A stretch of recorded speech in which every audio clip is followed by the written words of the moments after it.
तहरीक नवाज़ फ़िक़्ह जाफरिया पाकिस्तान का मरकजी वफ़द जनाब बाबा सैयद फरजंद हुसैन शाह साहब की क़यादत में जश्न में शरीक होने के लिए तशरीफ़ ले आए हैं। क़िबला काबा सरकार अलामा सैयद शबीउल हसन काज़मी साहब, जनाब मोहतरम सैयद हसन काज़मी साहब, जनाब अम्मार यासिर साहब, यकीनन ये तमाम हस्तियाँ के जो इस वक्त मिलत तशय्यो के लिए पूरे पाकिस्तान में हर जानिब सरगर्म है। खुदावंद आलम इनकी तौफीकात में इजाफा फरमाए और आगा सैयद हुसैन मुक़द्दसी साहब को भी मौला सेहत के साथ दराज़ी ज़िंदगी अता फरमाए। मिल के सलावात पढ़ें बाआवाज़ बुलंद आले मोहम्मद।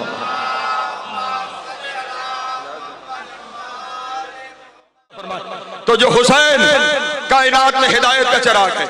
जो हुसैन कायनात में वहदत की अलामत है, उसी हुसैन के जिक्र पे अगर कोई पाबंदी लगाए तो फिर उसका ताल्लुक रसूल से नहीं यजीदियत से होगा। हाँ, और आज इस मुल्क में ये हो रहा है। यहाँ पर अज़ादारी पर पाबंदियां लगाई जा रही है, अज़ादारी हुसैन ज़िक्र हुसैन को रोकने की कोशिश की जा रही है। इसी जो पाबंदियां लगाई जा रही है, इन्हीं पाबंदियों के खिलाफ तहरीक नवाज़ फ़िक़्ह जाफरिया ने 22 फरवरी लियाकत बाग में दिन 12 बजे एक बहुत बड़े मातमी एहतजाज का ऐलान किया है। आप में से हर एक फर्द पर वाजिब है कि जिस हुसैन का खाते हैं,